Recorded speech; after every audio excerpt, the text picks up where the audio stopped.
नमस्कार, सगरमाथा प्राइम समाचारमा स्वागत छ। म अर्जुन नेपाल।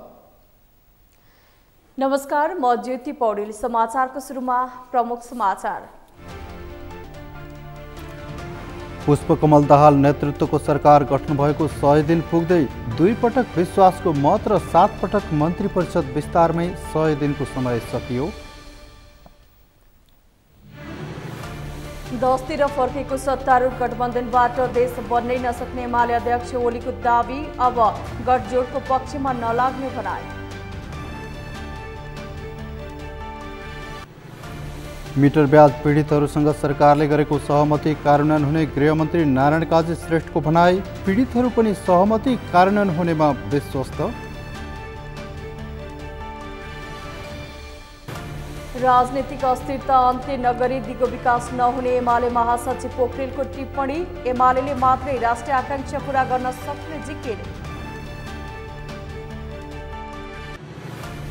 र नेपाली कांग्रेसले बारा निर्वाचन क्षेत्र नम्बर 2 मा उपेन्द्र यादवलाई समर्थन गर्ने। पार्टीको अनुशासनको कारबाहीमा परेका नेतालाई कारबाही फुकुवा गर्ने निर्णय।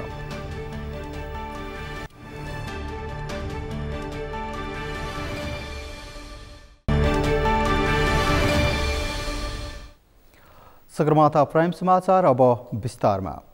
प्रधानमन्त्री पुष्पकमल दाहाल नेतृत्वको सरकार गठन भएको सोमबार 100 दिन पुग्दैछ। पुस 10 गते प्रधानमन्त्रीमा नियुक्त हुनुभएका दाहालले 11 गते पद तथा गोपनीयताको शपथ लिँदै पहिलो पटक मन्त्री परिषद गठन गर्नुभएको हो। 100 दिनसम्म सत्ता समीकरणका निकै फेरबदल भइसकेको छ। राष्ट्रपति र उपराष्ट्रपतिको निर्वाचन, दोस्रो पटक विश्वासको मत र 7 पटक मन्त्री परिषद विस्तारमै सरकारको 100 दिन बितेको छ। एक रिपोर्ट।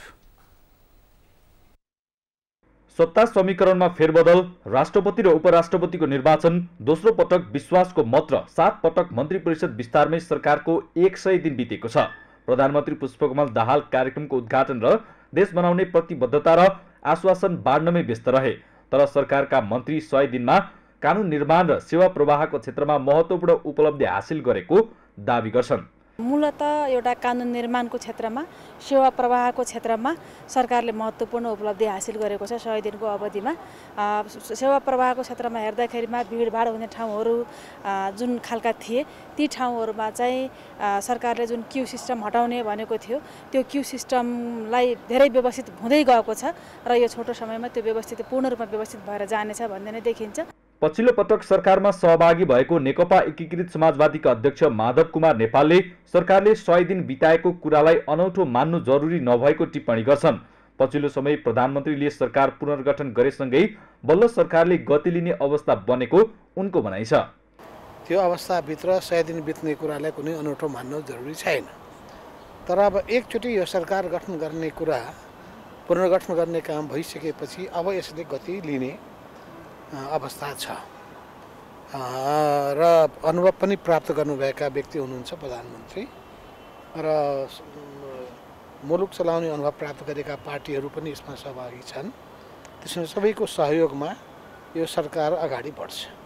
नेपाली कांग्रेसका सहमहामन्त्री जीवन परियारले सरकारको 100 दिन राजनीतिक रूपमा अस्तव्यस्त रहेको टिप्पणी गरे। सरकारले डेलिभरीका कामहरू सुरु गरेको र अब कामहरूले गति लिने उनको विश्वास छ। विभिन्न समयमा विभिन्न व्यक्तिहरू सरकारमा पुग्नु भएको अवस्था छ, विभिन्न दलका नेताहरू। त्यसैले गर्दा अब 100 दिन चाहिँ एक किसिमले भन्यो भने राजनीतिक रूपमा भन्यो भने अस्तव्यस्तै ढङ्गले बितेको छ र सरकारले दिनुपर्ने डेलिभरीका कामहरूका बारेमा प्रारम्भ गर्नुभएको छ। प्रचण्डले चाहिँ यसपालि केही गर्छु भनेर भन्नु पनि भएको छ र मलाई विश्वास छ अब 100 दिनभित्र केही कामहरू प्रारम्भ भएका कामहरूलाई गति दिने काम चाहिँ अब हुन्छ भन्ने कुरामा म विश्वस्त छु। प्रमुख प्रतिपक्षी एमालेका सचिव छविलाल विश्वकर्माले सरकारले कुनै पनि काममा सकारात्मक पहल कदमी लिन नसकेको बताए। एमाले सरकारमा रहँदा अर्थतन्त्रमा आशा जागेको भन्दै गठबन्धन परिवर्तन भएसँगै आशा निराशामा परिणत भएर देशको परिस्थिति गम्भीर रहेको उनको टिप्पणी छ। यता हेरे पनि उता हेरे पनि जुनसुकै क्षेत्रलाई हेरे पनि उल्लेखनीय हिसाबले यति सकारात्मक पहल कदमी भयो नि भन्न सकिने कुनै विषय कुनै ठाउँ नै रहेन। त्यसले गर्दाखेरि अब यो एक ढङ्गले भन्ने हो भनेदेखि बडो निराशाजनक छ। आम जनताको जस्तो खालको उत्साह हुनुपर्ने हो त्यो खालको परिस्थिति देखिएन।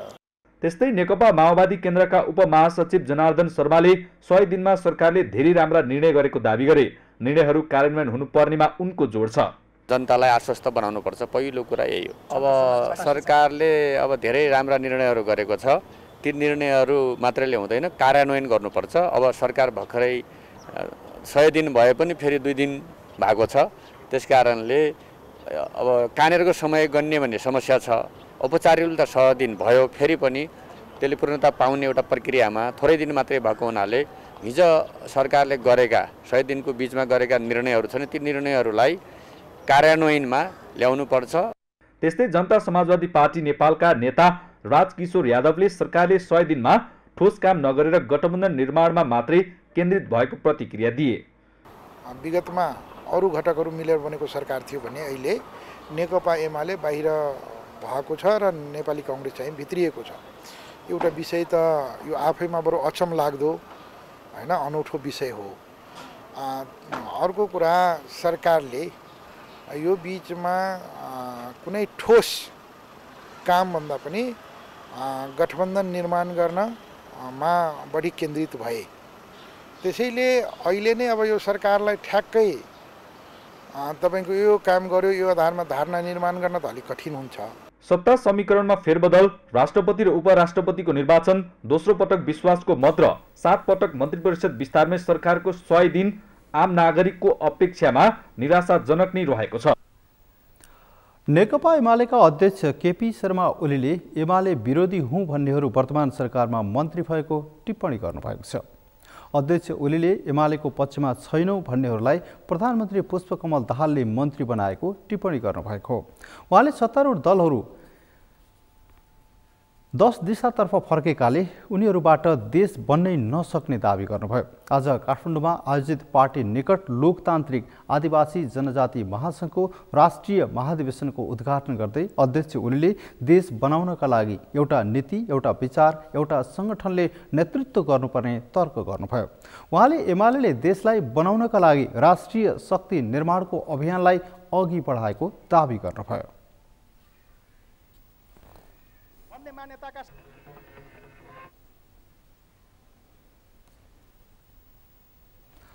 अध्यक्ष ओलीले एमालेलाई राष्ट्रिय शक्ति बन्न नदिएर देशलाई दक्षिणपन्थी शक्तिहरूले छिन्न भिन्न बनाउने प्रयास गरिरहेको पनि बताउनुभयो। उहाँले एमाले एक्लैले बहुमत ल्याएर देश बनाउन चाहेरै देशव्यापी रूपमा ग्रासरुट अभियान चलाएको स्पष्ट पार्नुभयो। आफूहरू अब गठजोडको पक्षमा नलाग्ने पनि ओलीले प्रश्न पार्नुभयो।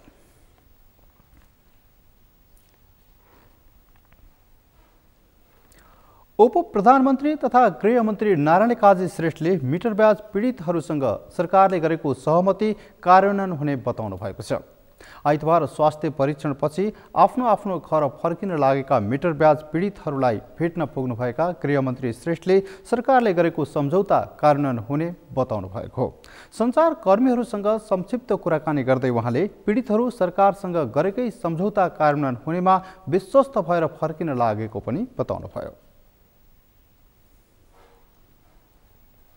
अब फर्कने तयारीमा हुनुहुन्छ। त्यसमा फर्कनुभन्दा अगाडि हामीले उहाँहरू सबै हिँडेर आउनु भएको यत्रो दिन गाउँ उताबाट स्वास्थ्य परीक्षण पनि गराउँ, त्यसपछि केही उपचार गर्नुहुन्छ उपचार पनि गराउँ भनेर भनेका थियौँ। त्यो के भइरहेछ भनेर एउटा।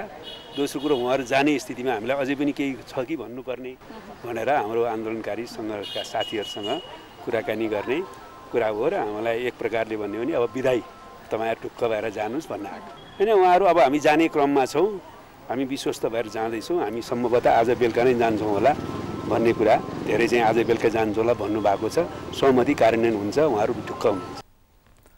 उहाँले समस्या समाधानका लागि आयोग बनाउने प्रस्ताव मन्त्री परिषदमा पुगिसकेको भन्दै आवश्यक निर्णय गरेर प्रक्रिया अघि बढाउने बताउनुभयो। पीडितहरू पनि सहमति कार्यान्वयन हुनेमा विश्वस्त देखिएका छन्। सञ्चारकर्मीहरूले प्रतिक्रिया लिँदै उनीहरूले आफूहरूले न्याय पाउनेमा विश्वास व्यक्त गरेका छन्। उनीहरूले सरकारले गरेको सहमतिप्रति विश्वास रहेको बताए। यो खोला मञ्चमा गएर राति रोडमा सुतियो सबैजनाले, रत्न पार्कको सडकमा वहीँ सुतेर रात बिताएपछि म के भने बलुवाटार जाने, बलुवाटारमा म गएपछि पिपलको गाछी त मेरो त थाहा छैन, म सप्तरीको मान्छेले उहाँले कुन सरले भेट भएको थियो, उहाँबाट फिर्किएर त्यहाँ माइतीतिर गयो, माइतीतिर बोलिदियो भने उहाँ के भन्छ सबैजना हाम्रो पीडितहरू के बर्दीबाददेखि पहिलो यात्रा गरेर के परि खुला मञ्चदेखि उहाँबाट यहाँ अनुसन्धानमा ल्याइसकिएको छ। उनको वार्ता चाहिँ सहमति भएको छ। यो उप प्रधान तथा गृहमन्त्री रोहबर पासवानले आफूहरू सोमबारसम्ममा गाउँ फर्किसक्ने बताउनुभयो। उहाँले गाउँसम्म पुग्ने व्यवस्थापन आफूहरू स्वयंले गरेको पनि जानकारी दिनुभयो।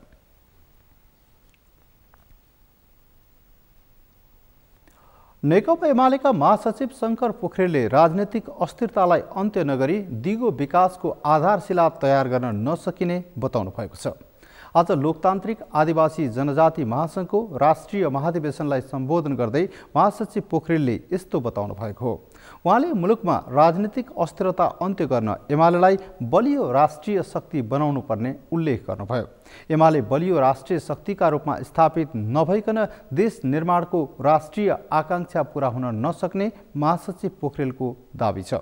महासचिव पोखरेलले यसअघि कांग्रेस सहितको गठबन्धन हुँदा मुलुकमा अवैध अर्थतन्त्र प्रोत्साहित गर्ने कालो बजारी तस्करी लगायतका गतिविधिलाई प्रोत्साहित गर्दा अर्थतन्त्रको अवस्था दयनीय बनेको आरोप लगाउनुभयो।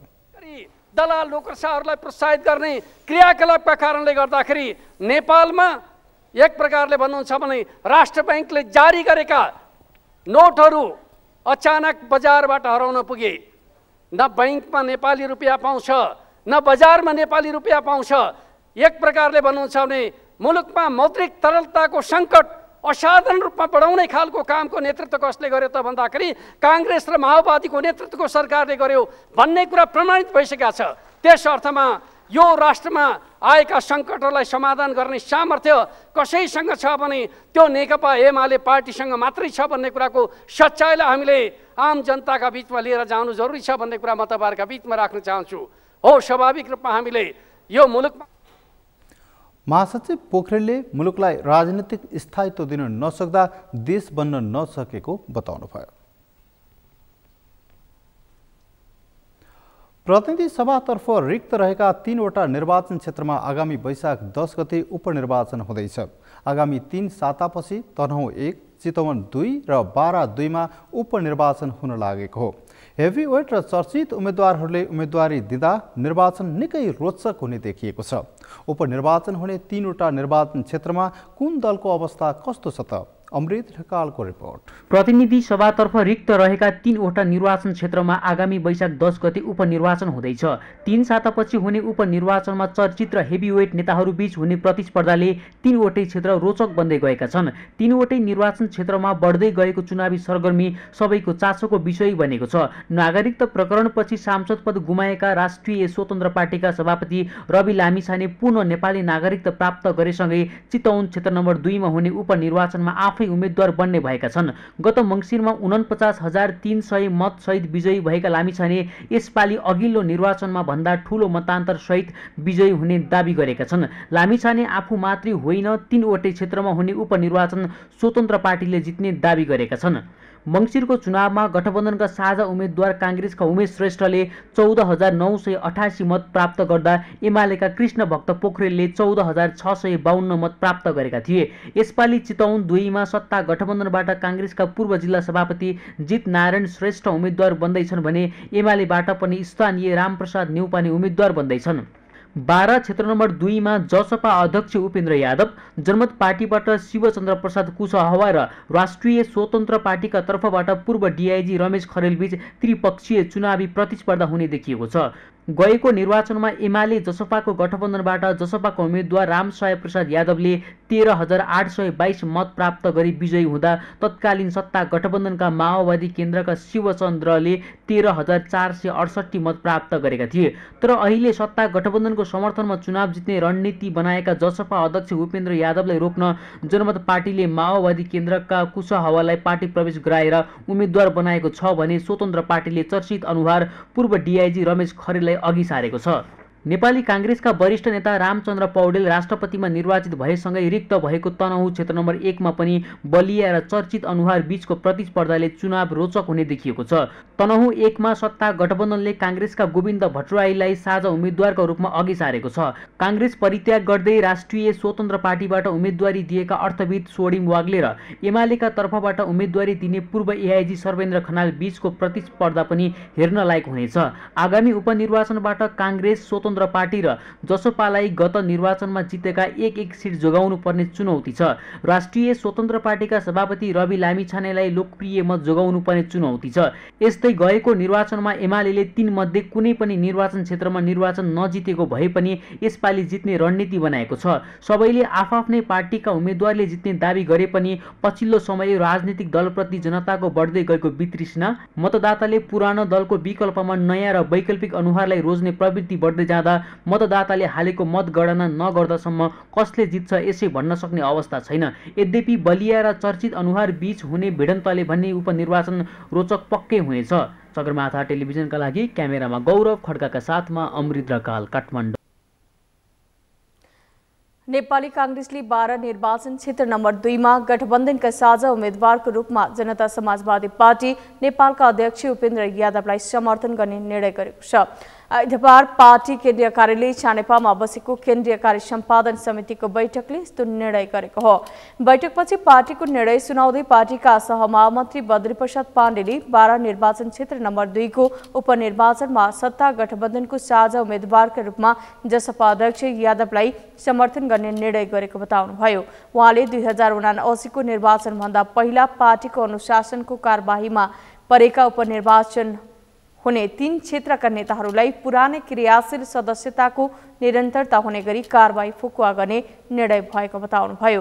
उहाँले 2079 को निर्वाचनको बेलाको हकमा पनि उपनिर्वाचनमा नेताहरूले खेलेका भूमिकालाई हेरेर पछि निर्णय लिने बताउनुभयो। गोविन्द भट्टराई र चितवनको 2 नम्बर निर्वाचन क्षेत्र त्यहाँ पनि हामीले पहिले नै उम्मेदवार प्रस्तुत गरिसकेका छौँ। त्यहाँको पूर्व सभापति जितनारायण श्रेष्ठ र 12 को निर्वाचनमा जहाँ निर्वाचन हुँदैछ उपनिर्वाचन त्यहाँ हामीले गठबन्धन दलहरू 3 ठाउँमा साझा उम्मेदवार प्रस्तुत गर्ने गरी उपेन्द्र यादवलाई हामीले हाम्रो पार्टीको तर्फबाट साझा उम्मेदवारका रूपमा स्वीकार गर्ने निर्णय गरेका छौँ र हाम्रो पार्टीको अनुशासनको कारबाहीमा पर्नुभएका यो 79 को निर्वाचनभन्दा पहिले स्वतन्त्र उम्मेदवार भएका पार्टीको अनुशासन उल्लङ्घन गरेका नेताहरूको हकमा त्यो पनि 12 तनहुँ र चितवन 3 जिल्लाको हकमा अहिलेलाई पुरानै क्रियाशील सदस्यताको निरन्तरता हुने गरी कारबाही फुकुवा गर्ने त्यो निर्णय भएको छ। सहमहामन्त्री पाण्डेले बैठकले सरकारमा सहभागी मन्त्रीहरूलाई बधाई दिने प्रस्ताव पारित गर्नुका साथै राष्ट्रपतिको स्वास्थ्य लाभको कामना गर्ने निर्णय गरेको बताउनुभयो। बैठकले अघिल्लो कार्य सम्पादन समितिमा पार्टीको कार्यालय सञ्चालनको लागि प्रस्तुत भएको निर्देशिका र विनियमावली प्राप्त सुझाव समेट्ने गरी पारित गर्ने निर्णय गरेको छ।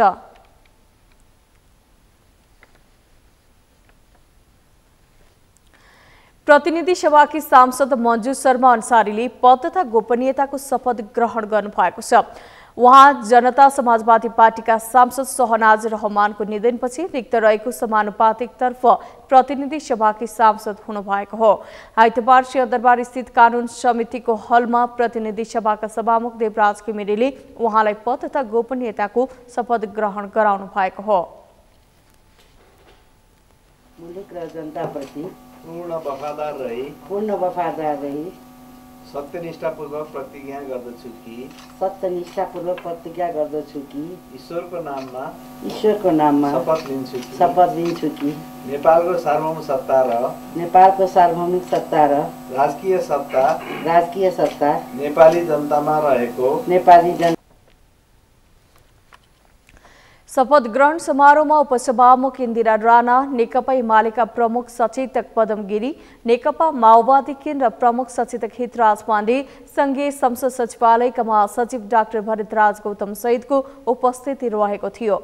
सप्तरी निवासी अन्सारीको 2079 सालको प्रतिनिधि सभा सदस्य समानुपातिक निर्वाचन प्रणाली अन्तर्गत जसपाबाट मुस्लिम क्लस्टरको क्रम संख्या 2 मा नाम रहेको थियो।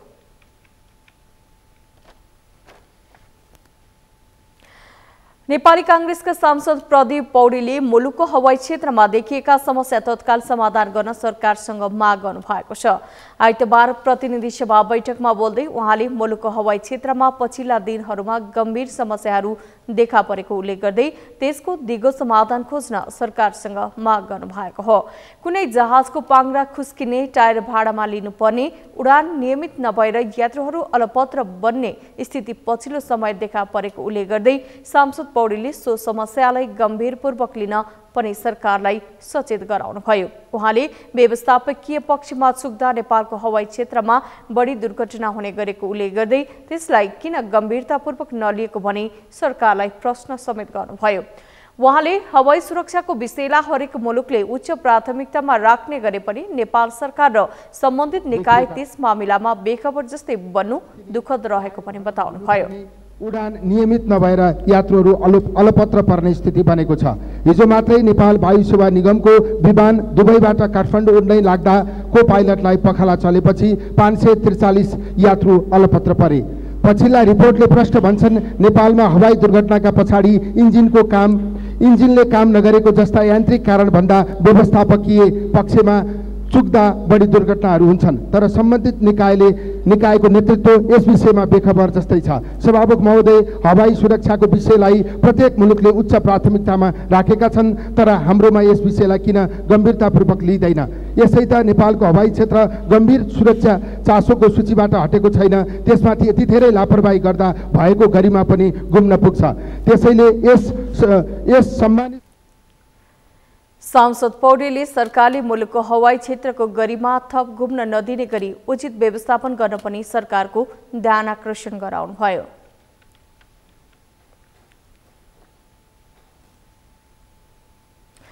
मिटर ब्याजीहरूको समस्या समाधानका लागि उच्च स्तरीय आयोग गठन गर्ने सरकारको निर्णयको नेकपा एमालेका सांसद ठाकुर प्रसाद गैरेले विरोध गर्नुभएको छ। आइतबार प्रतिनिधि सभा बैठकमा सुन्ने समयमा बोल्दै उहाँले मिटर ब्याजबाट पीडित नागरिकलाई अल्मल्याउने र पीडकलाई उन्मुक्ति दिने गरी सरकारले सो आयोग बनाउने निर्णय लिएको भन्दै असन्तुष्टि समेत व्यक्त गर्नुभयो। सांसद गैरीले मिटर ब्याज पीडितहरूलाई अल्मल्याउने गरी सो उच्च स्तरीय आयोग गठन गर्ने निर्णय तत्काल सच्याउन र पीडकहरूलाई कारबाही गर्न पनि सरकारसँग माग गर्नुभयो। अर्को धोखाधडी भएको छ।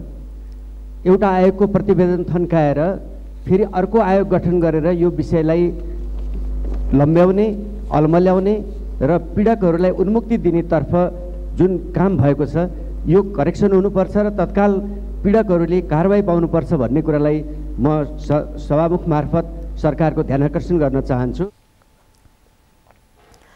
त्यस अवसरमा सांसद गैरीले प्रतिनिधि सभा बैठकको शून्य र विशेष समयमा सांसदहरूले उठाएका विषयहरूको प्रधानमन्त्री र सम्बन्धित मन्त्रीहरूले जवाब दिने अनिवार्य व्यवस्था गर्न पनि सभामुख घिमिरेको ध्यान आकर्षण गराउनुभयो। राष्ट्रिय स्वतन्त्र पार्टीकी सांसद निशा डागीले राष्ट्रपति कार्यालय, प्रधानमन्त्री कार्यालय, संसदमा स्वदेशी वस्तु मात्रै प्रयोग हुने व्यवस्था तत्काल गर्न सरकारसँग माग गर्नुभएको छ। आइतबार प्रतिनिधि सभा बैठकको शून्य समयमा बोल्दै उहाँले शीतल निवास, सिंहदरबार, संसद र बालुवाटारमा स्वदेशी वस्तुको मात्रै प्रयोग गरी ती ठाउँहरूलाई आत्मनिर्भर बनाउन सरकारसँग माग गर्नुभएको हो। यहाँ प्रयोग हुने कुर्सीदेखि माइकसम्म, कलमदेखि कापीसम्म सबै स्वदेशी वस्तु हुनुपर्ने सांसद डागीको भनाइ थियो। उहाँले आफू बसिरहेको कुर्सी, प्रधानमन्त्री बसिरहेको कुर्सी कुन देशबाट आयात गरिएको हो भनी सरकारलाई प्रश्न समेत गर्नुभयो। कुन देशबाट आयात भएको हो कि नेपालमा नै बनेको हो? कुर्सीका लागि जुन झगडा हुने गरेको छ प्रधानमन्त्री सभामुखको कुर्सी, त्यो कुन देशबाट आयात भएको हो? सभामुख महोदय, सिंहदरबार, बालुवाटार, शीतल निवास र यो सदनको क्षेत्रलाई आत्मनिर्भर घोषणा गरौँ। यहाँ प्रयोग हुने कुर्सीदेखि माइकसम्म, कलमदेखि कापीसम्म सबै नेपाली प्रयोग गर्नका लागि सभामुख मार्फत सरकारको ध्यानाकर्षण गराउन चाहन्छु। धन्यवाद।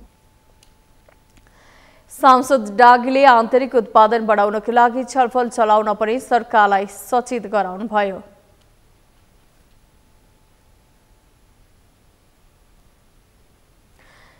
सगरमाथा प्राइम समाचारमा उपालो विश्रामपछि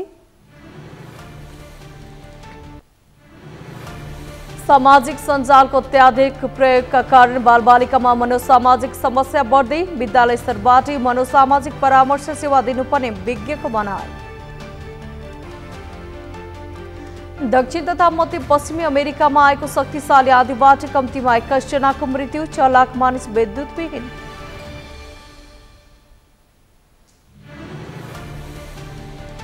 र पहिलो संस्करणको एनटिए खुला पोप्स ताइक्वान्डो च्याम्पियनसिप हुने, 300 खेलाडीले 7 उमेर समूहका 35 विधामा प्रतिस्पर्धा गर्ने।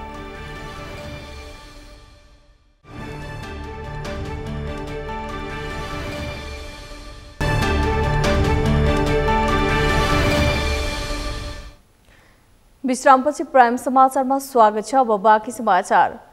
सरकारले उच्च सुरक्षा प्रविधियुक्त इम्बोस्ड नम्बर प्लेट जडान सुरु गरेको 5 वर्ष बढी भइसकेको छ। 2074 सालमा लागू गरेको योजनाले 5 वर्ष पूरा गरिसक्दा पनि अझै पूर्णता पाउन भने सकेको छैन, जसका कारण यो विषय पटक विवादमा आउने गरेको छ। एमुना सापकोटाको रिपोर्ट। निकै ठुलो विवाद र लामो अन्यलपछि कार्यान्वयनमा ल्याएको इम्बोस्ड नम्बर प्लेटमा आम नागरिक भने उत्साहित छैनन्। यो प्रणाली लागू भएसँगै यसअघि 9 प्रकारका सवारी साधन सरकारी, निजी, कूटनीतिक नियोग र सार्वजनिक गरी 4 किसिममा सीमित भएका छन्। एकपटक लगाइएको इम्बोस्ड नम्बर 10 वर्षसम्म रहन्छ। 5 वर्षभित्रमा मुलुकभरका 25 लाख सवारी साधनमा यो प्रणाली प्रयोग गरिसक्ने लक्ष्य लिएको विभागले अहिले करिब 50,000 सवारीमा मात्र लगाइएको छ। केही साता अघि तत्कालीन भौतिक तथा पूर्वाधार तथा यातायात मन्त्री नारायण काजी श्रेष्ठले इम्बोस्ड नम्बर प्लेट नेपालीमा बनाउने पनि भने, तर उनी अहिले गृह मन्त्री भएका छन्। नम्बर प्लेट अङ्ग्रेजीमा हुने भएकाले यसले नेपाली भाषाको अपमान भएको भन्दै यसमा पनि विवाद नउठेको भने होइन। तर सरकारले बेला बेलामा ल्याउने यस्ता योजनाकै रूपमा मात्र आउने गरेको आरोप भने विभागको टाउकोमा थोपिने गरेको छ। कुनै स्पेसिफिक एउटा मोडलको लागि त बनाउन सकिँदैन। अब हाम्रा जस्तै 2 पाङ्ग्रे सवारी साधनको कुरा गर्नुभयो भने पनि त्यसको आकार प्रकार विभिन्नको फरक हुन्छ। सबैको ट्याक्कै त्यहीँबाट लगेर ट्याक्कै फिट हुने खालको हुँदैन। खासमा चाहिँ हुनुपर्ने के हो भन्दाखेरि जुन प्लेट हामीले उत्पादन गरेर त्यहाँ प्रोभाइड गर्छौँ सेवाग्राहीलाई, त्यो चाहिँ ट्याक्कै त्यहाँ गएर स्क्रु मात्रै लाएर फिट गरिदिने खालको हुनुपर्ने हो र धेरैमा हुन्छ पनि। तर कुनै बाइकको अथवा गाडीहरूको डिजाइन कस्तो भइदिन्छ भने ट्याक्कै त्यहाँ फिट नहुँदाखेरि चाहिँ उहाँहरूले अर्को कुराहरू लग्नु परेको अवस्था हुन्छ होला हैन। तर जहाँसम्म लाग्छ हामीले चाहिँ त्यो बाहिरबाट गएर कसैले छुट्टै फेरि कुनै एउटा अर्को चिज ल्याएर त्यसलाई फिट गर्ने खालको चाहिँ हामीले बनाएको होइन हैन। त्यो सबैमा त्यो समस्या आएको पनि छैन। स्पेसिफिक कुनै त्यस्तै खालको सवारी साधनमा चाहिँ त्यो पर्यो होला हैन, तर सबैमा चाहिँ छैन। त्यो हामी नेपाली भइसके पछाडि नेपालीले नेपालीमा हुनुपर्छ भनेर माग राख्नु कुनै नाजायज माग होइन, जायज माग हो उहाँहरूको हैन। तर यातायात व्यवस्था विभागको यो सिटमा बसेर मैले बोल्दाखेरि चाहिँ के बोल्नुपर्छ भन्दाखेरि कानुनमा के व्यवस्था छ त्यो अनुसार हामी अगाडि बढ्ने हो हैन। अहिले कानुनमा के छ भन्दाखेरि अङ्ग्रेजी भाषामा इम्बोस्ड नम्बर प्लेट हुनेछ भनेर व्यवस्था छ र त्यही आधारमा विभागले कार्यान्वयन गरेको। भोलिका दिनहरूमा नेपालीमा गर्नुपर्छ भनेर कानुन बन्यो भने चाहिँ हामी नेपालीमा जान्छौँ। योजना सुरु हुँदै विवादको विषय बनेको इम्बोस्ड नम्बर प्लेट सेवाग्राहीहरूले अहिले पनि रुचाएका छैनन्। इम्बोस्ड नम्बर प्लेटले सवारी धनीको विवरण, राजस्व असुलीको अवस्था र सवारीसँग सम्बन्धित अपराध नियन्त्रणमा सहयोग पुग्ने यातायात व्यवस्था विभागको दाबी छ। जुन यो चोरी निकासीको कुराहरू अथवा सवारी साधन चोरीका घटनाहरू छ त्यसमा नियन्त्रण हुन्छ है। किन भन्दाखेरि त्यो जुन नम्बर प्लेट छ त्यो यस्तो खालको बनेको छ, त्यसमा एउटा चिप्स पनि जडित हुन्छ र त्यो चिप्सबाट चाहिँ त्यो सवारी साधन कहाँनिर बाट कहाँ गयो अथवा कुन ठाउँमा छ भन्ने कुराहरू ट्याक्कै त्यो जिपिएस ट्र्याकिङ प्रणालीको काम नगरे तापनि यो लोकेसनमा छ भन्ने कुरासम्म त्यसले पत्ता लगाउन सक्छ र विद्युत प्रणालीमा बायोमेट्रिक सहित सबै कुराहरू त्यहाँ हुने भएको भएर त्यो चाहिँ हाम्रो सिस्टममा कसको सवारी साधन हो के हो कस्तो कुराहरू यी पत्ता लगाउन धेरै सहज हुन्छ है। एउटा पाटो त्यो हो। अर्को पाटो के भयो भन्दाखेरि हाम्रो राजस्व भुक्तानी गर्दाखेरि जुन हामी पटक भनिरहेका छौँ अनलाइन प्रणाली कुराहरू गरिरहेका छौँ तर अहिले हाम्रो जम्मै मेन्युअलमा ढड्डाहरूमा अभिलेखहरू छ। त्यो हुँदा के हुन्छ भने त्यो अभिलेख प्रणालीमा दर्ता भएका चिजहरूलाई चाहिँ सिस्टममा ल्याएर त्यसलाई चाहिँ हामीले विद्युतीय प्रणालीमा आबद्ध गरेर अनलाइन भुक्तानी प्रणाली गरेर अलिकति असहज भएको छ। यदि इन्भोइस नम्बर प्रणालीमा हामी गयौँ भने त्यो कुराहरू पनि जम्मै विद्युतले अभिलेखमा आउँछ र हामीलाई अनलाइन राजस्व भुक्तानी कुराहरूदेखि लिएर यो सबै म्यानेज गर्नु धेरै सहज हुन्छ। सूचना प्रविधिको जमानामा प्रविधियुक्त सवारी नम्बर प्लेट अनिवार्य गर्नु राम्रो हो, तर एउटा नीति र प्रक्रियाले पूर्णता नपाउँदै फेरि अर्को प्रक्रिया अपनाउने विभाग र सरकारको अदूरदर्शी नीतिले भने सवारी धनीलाई हैरान बनाउँदै आएको छ। अहिलेको पनि यातायात व्यवस्था विभागको कार्यालयहरूमा सामान्य सेवा लिन पनि घण्टौं लाइन लाग्नुपर्छ। सवारी नम्बर प्लेट मात्र आधुनिक प्रविधियुक्त भएर हुँदैन, यसको प्रभावकारी कार्यान्वयन गर्न सरकार कम्मर कसेर लाग्नुपर्ने देखिन्छ। सगरमाथा टेलिभिजनका लागि क्यामेरामा सुनिल कोलीका साथमा यमुना सापकोटा, काठमाडौँ। यातायात व्यवस्था विभागले देशभरका सवारी साधनमा आधुनिक प्रविधियुक्त इम्बोस्ड नम्बर प्लेट राख्ने भनेको पनि 5 वर्ष भइसकेको छ। यो योजना सेवाग्राहीको सुरक्षाका लागि ल्याइएको भए पनि लामो समयसम्म विवादका कारण कामले गति लिन पनि सकेको छैन। यसै सन्दर्भमा आजको सगरमाथा जनबोलीमा हामीले सर्वसाधारणलाई सोधेका थियौं, सवारीमा इम्बोस्ड नम्बर प्लेट अनिवार्य गर्ने सरकारको तयारी तपाईलाई कस्तो लाग्यो? हेरौं उनीहरूको आवाज उनीहरूकै शैलीमा।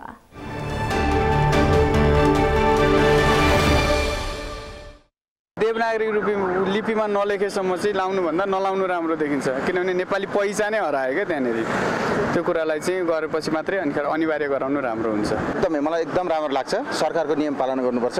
यो भयो भने मान्छे अनुशासित पनि हुन्छ, अलिकति राम्रो पनि लाग्छ। म एउटा कर्मचारी पनि हो हैन, मलाई एकदमै लागू भएको एकदम राम्रो लाग्छ मलाई। ठिकै पनि हो, किनभने एक्सिडेन्टहरू हुँदा अब ड्राइभरहरू कति त भागिरा हुन्छ नि त हैन, त्यसको लागि अनि अब कति बाइक स्कुटीहरू त चोरी पनि भइरा हुन्छ नि त, अनि त्यस्तो चिजहरूको लागि चाहिँ ट्र्याक गर्न सजिलो हुन्छ भनेर सायद लागू गरेको होला। त्यसको लागि चाहिँ ठिकै नै छ। यो नियम यो जनतालाई बेकारको यो दुःख मात्रै हो हैन, यो राजस्व उठाउने काम मात्रै हो। बरु सरकारले चाहिँ एउटा लाइसेन्स चाहिँ तपाईँको चाहिँ ट्रायल दिएर 2 वर्ष 3 वर्षमा स्मार्ट आउनुभन्दा आउँछ भने यो एम्बुस नम्बर त तपाईँको यो हाल्नै परेको छैन। पहिला पुरानो जुन छ त्यही नै राम्रो लाग्छ मलाई चाहिँ, मेरो विचारमा चाहिँ। सरकारले ल्याएको नियम त सबै फलो गर्छ जनताले, त्यो किन अहिले थोरै मात्राले नगण्य मात्राले मात्र त्यो गरिरहेको अवस्था हो नि त।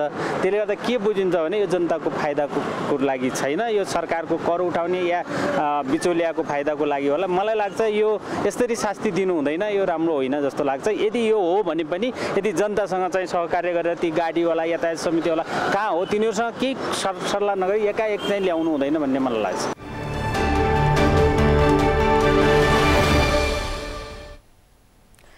लामो समयदेखि नवीकरण बापतको बक्यौता रकम बुझाएको स्मार्ट टेलिकमले अन्ततः सेवा नै अवरुद्ध गरेको छ। कुनै जानकारी बिना नै टेलिकमले सेवा अवरुद्ध गर्दा लाखौंको सेवाग्राहीहरू मारमा परेका छन्। राज्यलाई अरबौं रकम नबुझाएर गुपचुप भएको टेलिकमले सरकार र सेवाग्राही दुवैलाई ठग्दै आएको छ। तर नियामक निकायले भने यसलाई कारबाही गर्नुको सट्टा उल्टै संरक्षण गरेको छ। अभिषेक सुनारको रिपोर्ट। मोबाइल सेवा प्रदायक कम्पनी स्मार्ट टेलिकमले लामो समयदेखि सरकार र सेवाग्राहीलाई ठग्दै आएको छ। राज्यलाई तिर्नुपर्ने नवीकरण शुल्क बापतको 21 अर्ब 86 करोड नबुझाएको टेलिकमले पछिल्लो समय सेवा नै अवरुद्ध गरेको छ। सेवा अवरुद्ध हुँदा स्मार्ट टेलिकमको 24 लाख सिम प्रयोगकर्ताले रिचार्ज गरेको रकम पनि फसेको छ। तर टेलिकम भने उपभोक्तालाई परेको मारको विषयमा जिम्मेवार छैन। टेलिकमले लाइसेन्स नवीकरण, फ्रिक्वेन्सी दस्तुर, रोयल्टी, जरिवाना लगायतको शुल्क गरी नेपाल दूरसञ्चार प्राधिकरणलाई 21 अर्ब रुपैयाँ तिर्नुपर्नेछ। पुरानो बक्यौदा बापत मात्रै 6 अर्ब तिर्नुपर्नेछ। जम्मा जम्मी 27 अर्ब रुपैयाँ तिर्न बाँकी रहेको टेलिकमले पहुँचवाला नेतासँगको साँठगाँठका कारण बक्यौदा तिर्न आनाकानी गरेको छ। वर्षौंदेखि बक्यौदा रकम नबुझाएको टेलिकमको संरक्षणका लागि सरकारले 3 महिना अघि मात्रै सम्पत्ति व्यवस्थापन नियमावली 2079 बनाएर कम्पनीको संरक्षण गरेको भने पाइएको छ। जुन ऐनका कारण कुनै समय लाइसेन्स खारेज गर्न तम्सिएको प्राधिकरणलाई टेक ओभर गर्नुपर्ने बाध्यता छ। उसले जुन सेवा सञ्चालन गरिरहेको छ त्यो सेवा सञ्चालन गरिरहेको सेवा चाहिँ निरन्तर गर्नुपर्छ र एनटिएले त्यसमा टेक ओभर गर्छ। त्यो नियमावलीमा व्यवस्थापन समूहको गठन गरिएको छ। यस प्राधिकरणको सदस्यज्यूको अध्यक्षतामा सञ्चार मन्त्रालय, अर्थ मन्त्रालय र कानुन मन्त्रालयका प्रतिनिधिहरू रहने गरेर एउटा व्यवस्थापन समूह चाहिँ गठन गरिएको छ र त्यो व्यवस्थापन समूहले स्मार्ट अथवा जुन खारेज हुने अनुमति पत्र छ त्यसको अनुमति पत्रको सम्बन्धमा र सेवा सञ्चालनको सम्बन्धमा के कसरी त्यसलाई नियमित गर्न सकिन्छ भनेर अध्ययन गर्छ र त्यो व्यवस्थापन समूहको निर्णयअनुसार चाहिँ त्यो सेवा चाहिँ एनटिएले टेक ओभर गर्छ। स्मार्ट टेलिकममा लालसाउ होल्डिङको 50, कोस्बो इन्भेस्टमेन्टको 30 र स्क्वायर नेटवर्क प्रणालीको 20% सेयर छ। त्यसमा पनि प्राइम कमर्सियल बैंक, तत्कालीन नेपाल इन्भेस्टमेन्ट बैंक र लक्ष्मी बैंकको समेत लगानी छ। स्मार्ट टेलिकमको यो हविगतका कारण यी सबै कम्पनी र बैंक डुब्ने निश्चित छ। वैशाख 1 गते कम्पनीको नवीकरणको म्याद सकिँदैछ। 1 गते नववर्ष र 2 गते शनिबार परेकाले कम्पनीले 3 गतेसम्म नवीकरण शुल्क बुझाउनु पर्ने हुन्छ। तर म्याद सकिन 2 साता पनि समय नरहँदा कम्पनीले बक्यौदा तिर्ने सुरसार गरेको छैन। कम्पनी यसकारण पनि ढुक्क भएको छ कि सञ्चालन समितिलाई कुनै पनि कारबाही हुँदैन। कम्पनी आफ्नो स्वामित्वमा लिए पनि सञ्चालक कसैलाई पनि कारबाही गर्न नमिल्ने प्राधिकरणको तर्क छ। कम्पनीको मालिकहरूलाई कारबाहीको व्यवस्था भन्ने चाहिँ छैन हैन। जे कारबाही हुन्छ अथवा उनीहरूको सम्पत्ति चाहिँ पछि चाहिँ के छ भन्दाखेरि त्यसको मूल्याङ्कन गरेर यो चाहिँ त्यो सेवा चाहिँ फेरि टेन्डर दिन सक्ने, अर्को कम्पनीलाई छनौट गर्न सक्ने व्यवस्था छ। प्राधिकरणले स्मार्ट टेलिकमलाई 2076 सालमा नै खारेज गरेको थियो। तर तत्कालीन मन्त्री परिषदले निर्णय उल्ट्याउँदै 5 किस्तामा बक्यौदा तिर्ने सुविधा दिएको थियो। तर पहिलो किस्ता बुझाएको टेलिकमले दोस्रो किस्ताबाट बुझाउन छोडे पनि केही समय दिन्छु भन्दै टार्ने काम गरेको प्राधिकरणको भनाइ छ, जसका कारण दोस्रो पटक लाइसेन्स खारेज गर्न नसकेको बताइएको छ। यस विषयमा टेलिकमका कोही पनि पदाधिकारी सम्पर्कमा आउन चाहेनन्। कम्पनीका कर्मचारीका अनुसार कम्पनीका सञ्चालक विदेश भ्रमणका लागि गएका छन्, तर उनी भ्रमण गएका हुन् या गैर जिम्मेवार भएर गुपचुप भएका हुन्, केही अत्तो पत्तो छैन। यसरी पटक पटक पैसा नबुझाएको स्मार्ट टेलिकमलाई राज्यले कडा कारबाही गर्नुको सट्टा उल्टै संरक्षण गरेको छ। सगरमाथा टेलिभिजनका लागि क्यामेरामा प्रताप लामाका साथ अभिषेक सुनार, काठमाडौँ। सामाजिक सञ्जालको अत्यधिक प्रयोगका कारण विद्यालय तहका बालबालिकामा मनोसामाजिक समस्या बढ्दै गएको छ। कोभिड-19 को महामारीको समयमा इन्टरनेटको प्रयोगबाट पठन पाठन सञ्चालन गर्ने गरिएको र त्यसयता सामाजिक सञ्जालको प्रयोगमा लत बस्दै गएकाले त्यसको नकारात्मक असर देखिन थालेको विज्ञहरूले बताएका छन्। एक रिपोर्ट। सामाजिक सञ्जालमा आउने सकारात्मक र नकारात्मक कुराहरूको चयन गर्न नसक्नु तथा शिक्षाप्रति अभिभावक तथा विद्यालयको दबाव बढ्नु लगायतले पनि बालबालिकाहरू अनावश्यक दबावमा पर्ने गरेका छन्। विद्यालय तहका बालबालिकामा अध्ययनको रुचि घट्दै जानुले समग्र शिक्षा क्षेत्रमा डरलाग्दो खतराको सङ्केत गरेको छ। विद्यालय स्तरबाटै बालबालिकालाई मनोसामाजिक परामर्श सेवा दिनुपर्ने आवश्यक देखिएको छ। कोभिडपछि प्रविधिलाई उपयुक्त तरिकाले प्रयोग गर्ने सिपको कमीले समेत बालबालिका को मानसिक स्वास्थ्यमा असर परेकाले त्यसबारे सबै सरकारवाला गम्भीर हुनुपर्ने शिक्षाविद डाक्टर राजकुमार ढुङ्गेलले बताए। अभिभावकहरूले विद्यार्थीलाई उच्चतम अङ्क ल्याउन दबाब दिनु सामाजिक अपराध भएको उल्लेख गर्दै उनले त्यस्तो काम रोकिनुपर्ने बताए। विद्यार्थीहरू साथसाथै शिक्षकहरू मा मानसिक दबाब चाहिँ बढेको अवस्था छ। त्यो बढ्नुमा एउटा कोभिडको कारण पनि हो। कोभिडको कारणले के भने समग्र मानिसको आर्थिक स्थितिमा नकारात्मक असर पर्यो। आर्थिक स्थितिमा नकारात्मक असर परेपछि परिवारमा असर पर्यो र त्यसले गर्दाखेरि चाहिँ तपाईको त्यो परिवारमा परेको असर चाहिँ सिकाइमा पनि पर्यो हैन। एउटा तपाईको त्यो कोभिडको कारणले गर्दाखेरि अहिले समग्रतामा तपाईको मानिसहरूको मानसिक स्वास्थ्यमा नकारात्मक असर परेको छ एउटा। दोस्रो प्रविधिको कारण पनि मानसिक रूपमा चाहिँ मान्छेहरूलाई अहिले विभिन्न खालका जुन प्रविधिजन्य प्रयोगहरू छ र त्यसमा पनि तपाईको प्रतिस्पर्धा छ र त्यो प्रतिस्पर्धाले के भने अब उसले देखेको छ एउटा एकदम विकसित ठाउँको मानिसले गरिरहेको गतिविधि देख्छ र आफ्नो ठाउँमा त्यो उपलब्ध नभएपछि त्यो मान्छेमा चाहिँ निराशाहरू पैदा हुने, विद्यार्थीहरूमा एकोहोरो हुने, आक्रामक बन्ने, धेरै मोबाइल चलाउँदा आँखा रातो हुने, दुब्लो हुने तथा मानसिक स्वास्थ्यमा समेत समस्या पछिल्लो समय देखिएको छ। विश्व निकेतन माध्यमिक विद्यालयका प्रधानाध्यापक हेमराज कणेलले पनि कोभिड-19 महामारीपछि विद्यार्थीमा इन्टरनेट प्रयोगको लत बसेको बताए। विद्यार्थीहरूलाई हामीले इन्टरनेटको प्रयोग गर्दै भर्चुअल विधिहरूबाट अनलाइनबाट पठन पाठन सुरु गऱ्यौँ र विद्यार्थीहरूले ल्यापटप, ट्याब्लेटहरू र स्मार्टफोनहरू प्रयोग गरेर अब भर्चुअल विधिबाट पठन पाठन गर्छ भनेर हामीले अभिभावकहरूलाई पनि किनिदिन अनुरोध गऱ्यौँ र धेरैजसो अभिभावकहरूले त्यो किनिदिनु भयो र हामीले अनलाइनबाट पठन पाठन सुरु गऱ्यौँ। पठन पाठनको लागि त त्यो सहयोगी भयो, त्यसले अलिकति सुधार नै भयो, त्यसको सकारात्मक पक्ष नै रह्यो। साथसाथै विद्यार्थीहरूले इन्टरनेटको प्रयोग र अनलाइनबाट पठन पाठन पछि भने विभिन्न किसिमका पबजी, फ्री फायर जस्ता गेमहरू खेल्ने, अनलाइनलाई, मोबाइललाई गलत किसिमले प्रयोग गर्ने।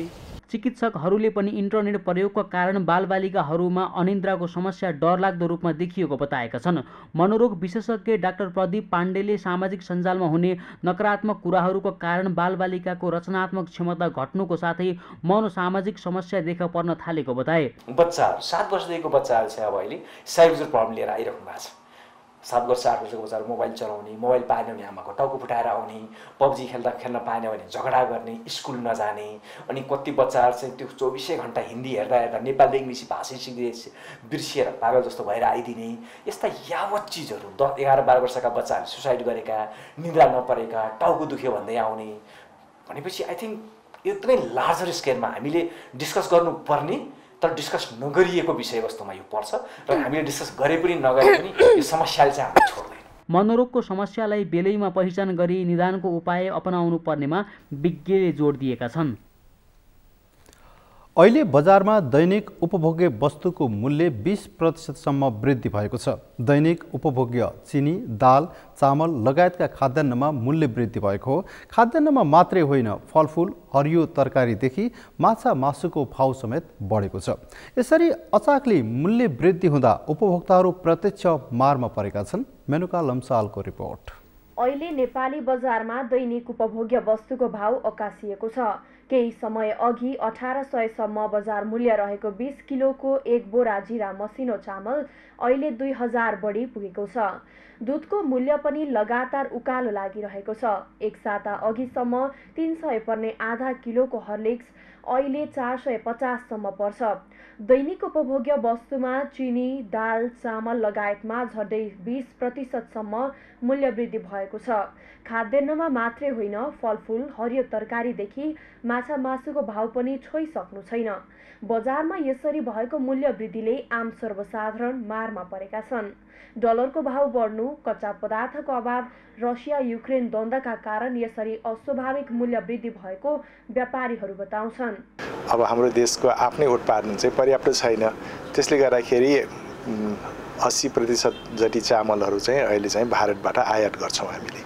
अनि भारत आफैले चाहिँ आफ्नो देशलाई चाहिँ खाद्यान्न चाहिँ आपूर्ति होइन अपुग होला भनेर उनीहरूले बाहिर चाहिँ एक्सपोर्ट चाहिँ एक किसिमले ब्यान जस्तै गरिदिएको छ र त्यसमा पनि अब ब्यान भन्दै पनि उनीहरूले के गरिरहेको छ भन्दाखेरि त्यसरी पनि यदि सामानहरू बाहिर जान्छ भने त्यस्तो सामानमा चाहिँ उनीहरूले अन्तशुल्क लगाइदिएको छ 20% चाहिँ होइन एक्सपोर्ट ट्याक्स भनेर लगाइदिएको छ। यसले गर्दाखेरि जम्मै चामलहरू जुन भारतबाट नेपाल आउँछ त्यसमा 20% बढेर आउनै भयो होइन र अहिले खास बजारमा चाहिँ मूल्य वृद्धि देखिएको त्यसै कारणले पनि हो। नेपाल राष्ट्र बैङ्कको तथ्याङ्क अनुसार आर्थिक वर्षको मूल्य वृद्धि झन्डै 8% छ। यसमध्ये पनि सबैभन्दा बढी दैनिक उपभोग्य वस्तुमा वृद्धि भएको तथ्याङ्क छ। सधैँ जसो मूल्य वृद्धिको मार खेप्ने उपभोक्ताहरू गत वर्षको तुलनामा झन मारमा परेका छन्। यसरी हरेक वस्तुको भाउ अस्वाभाविक रूपले बढ्दा सरकार भने गम्भीर नभएको उपभोक्ता अधिकार कर्मीहरू बताउँछन्। बजारलाई कन्ट्रोल गर्ने सरकारी नियमन निकायहरूको उपस्थिति बजारमा छैन अहिले र नियमन गर्ने सरकारी संयन्त्रलाई डाइरेक्सन दिने अथवा निर्देशन दिने नेतृत्व सरकारमा छैन। अहिले बल्ल हिजोको मितिबाट मन्त्रीमण्डल पुनर्गठन गरियो, जबकि 1.5-2 महिनासम्म आपूर्ति मन्त्री नै छैन, कृषि मन्त्री नै छैन। यो अवस्थामा देश चल्यो। यो वास्तवमा नेपालमा मात्रै यस्तो देखिन्छ, अन्यत्र यो देख्दैन। महँगीको मौका छोपेर कतिपय खुद्रा व्यापारीहरूले आफू खुसी सामानको मूल्य तोक्ने गरेका छन्। पसली अनुगमन अनि देशैभर सुपथ मूल्यको सञ्चालनले मात्र उपभोक्ता अधिकार केही मात्रामा भए पनि संरक्षण हुन सक्छ। साथै स्वदेशी उपभोग्य सामग्रीको उत्पादन वृद्धिले मात्र महँगी नियन्त्रणमा केही सहयोग पुग्न सक्छ। सगरमाथा टेलिभिजनका लागि क्यामेरामा गौरव खड्काका साथमा मेनुका लम्साल, काठमाडौँ। सगरमाथा प्राइम समाचारमा अब पालो भएको छ विश्रामको। विश्रामपछि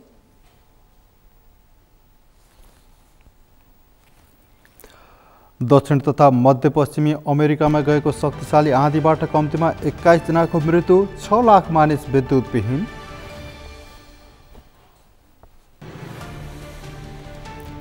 र पहिलो संस्करणको एनटिए खुल्ला पुप्से तेक्वान्दो च्याम्पियनसिप हुने 300 खेलाडीले 7 उमेर समूहका 35 विधामा प्रतिस्पर्धा गर्ने।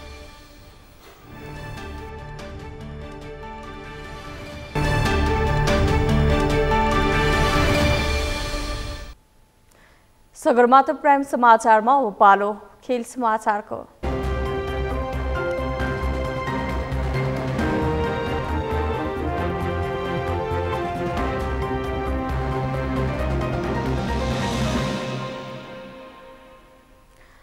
नेपाल तेक्वान्दो संघको आयोजनामा चैत अन्तिम साता पहिलो संस्करणको एनटिए खुला पुक्से तेक्वान्दो च्याम्पियनसिप हुने भएको छ। नेपाल तेक्वान्दो संघले चैत 29 गते प्रथम एनटिए खुला पुङ्से तेक्वान्दो प्रतियोगिता हुने जानकारी दिएको हो। खेलकुद विकास ऐन 2077 मा संघहरूले प्रत्येक वर्ष प्रतियोगिता गर्नु प्रावधान अनुसार च्याम्पियनसिप हुन लागेको हो। प्रतियोगिताका लागि संघका उपाध्यक्ष भक्तबहादुर चन्दको अध्यक्षतामा 7 सदस्यीय प्रतियोगिता आयोजना समिति गठन गरिएको छ। समितिको संयोजकमा संघका केन्द्रीय सदस्य बल्लु शिवाकोटी रहेका छन्। देशभरबाट डोजाङको सिफारिसमा आएका खेलाडीले सहभागी हुन सक्ने आयोजकले जानकारी दिएको छ। सिनियर, जुनियर, क्याडेट र सुपर क्याडेट गरी 7 उमेर समूहका 35 विधामा प्रतिस्पर्धा हुनेछ। करिब 300 खेलाडी सहभागी हुने प्रतियोगिताका लागि 9,50,000 रुपैयाँ खर्च हुने आयोजकको अनुमान छ। यस्तै आयोजकले उत्कृष्ट खेलाडीलाई राष्ट्रिय टोलीको तयारीमा समावेश गराउने बताएको छ।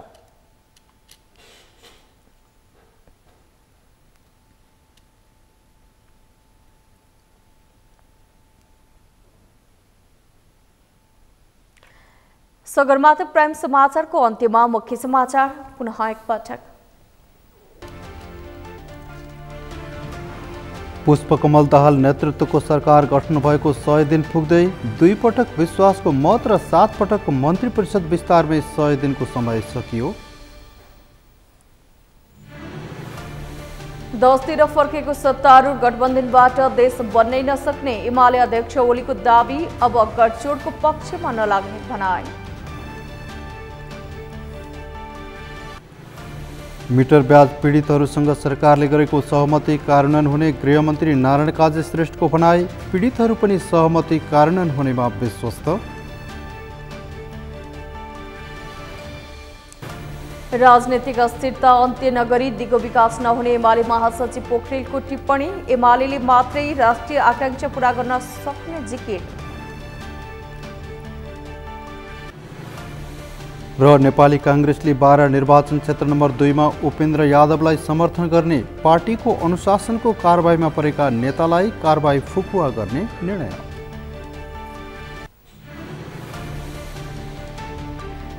हौस् त सगरमाथा समाचार अहिलेलाई सकियो। तपाईँ समाचार बुलेटिनका साथै सगरमाथा टेलिभिजनका सम्पूर्ण कार्यक्रम www.sagarmatha.tv मा पनि पढ्न र हेर्न सक्नुहुनेछ। साथै युट्युबमा youtube.com/sagarmatha.tv नेपालमा हेर्न सक्नुहुनेछ। तपाईँ हामीलाई फेसबुकमा पनि facebook.com/yestv नेपालमा फलो गर्न सक्नुहुनेछ। समाचारको शिखर, नेपालको गौरव, नेपालको पहिलो न्युज च्यानल सगरमाथा टेलिभिजन हेर्दै गर्नुहोला। नमस्कार। नमस्कार।